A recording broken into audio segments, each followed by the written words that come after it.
স্তব্ধ টলিপাড়া, বেশ কয়েকদিন হয়ে গেল শুটিং চলছে না। এবার টলিপাড়া জট কাটাতে আসরে নামলেন খোদ মুখ্যমন্ত্রী।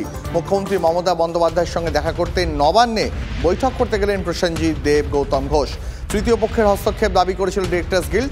তবে কি মুখ্যমন্ত্রীর হস্তক্ষেপেই সমাধান সূত্র মিলবে, জানবো সহকর্মী সুচরিতার কাছ থেকে। সুচরিতা, বেশ কিছুদিন ধরে তো আমরা জানছিলাম যে এটা নিয়ে জলঘোলা হচ্ছিল এবং আজকে দ্বিতীয় দিন কর্ম বিরতি, অর্থাৎ পরিচালকরা যেরকম বলেছিল যে তারা ফ্লোরে যাবে না, অসহযোগিতা করবে এবং স্তব্ধ হয়ে গেছে টলিপাড়া।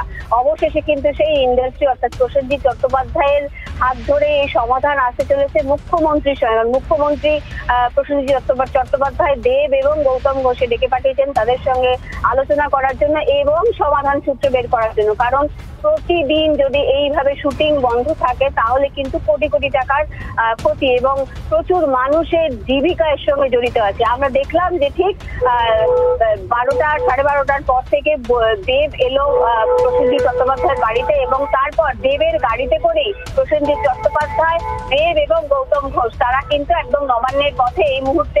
আর কিছুক্ষণের মধ্যে হয়তো নবান্নে পৌঁছে যাবে এবং সেখানেই মুখ্যমন্ত্রীর সঙ্গে তাদের আলাপ আলোচনা হবে। এবং সুচরিতা, এটা আশা করাই যায় যে আজ অন্তত সমাধান সূত্র মিলবে। আপাতত তোমায় ধন্যবাদ।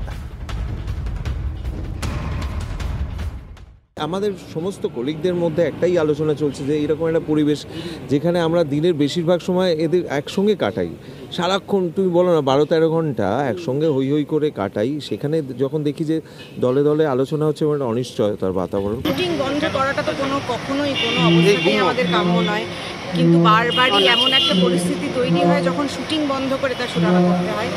এটাতে সবাই আমরা খুবই বিরক্ত। কাজেই কী করে যত তাড়াতাড়ি সম্ভব ব্যাপারটাকে মিটিয়ে ফেলা যায় সেই জন্য চেষ্টায় সবাই। ডিরেক্টররাও মিটিং করছে, আমাদের আর্টিস্ট পারফরম্যান্স কমিটির মিটিং আছে, টেকনিশিয়ানরাও আজ মিট করবে। তো দেখা যাক, হোপফুলি তাড়াতাড়ি মিটে গেলেই মঙ্গল সবার জন্য। আমার মনে হয় যে এটা একটুখানি পদ্ধতিগত সমস্যার ফল হচ্ছে। পুরনো নিয়মকানুনকে আরেকবার রিভিউ করতে হবে। রাজ্যের তিনি আমাদের অভিভাবক, আমরা সেভাবে দেখে এসেছি তাকে বিভিন্ন সময় পাওয়া গেছে সঙ্গে। তাই জন্য আমার মনে হয় যে এর আগেও আমাদের যখন অনেকগুলো মুভমেন্ট হয়েছিল, এর আগেও মৌ নিয়ে সমস্যা হয়েছিল, তখন তার কাছেই আমাদের যেতে হয়। আমার মনে হয় তেমন কিছু হবে, সেটা হওয়া ভালো একদিক থেকে। আর সেটা হলে তো অনেক কিছু সলভ হতেও পারে।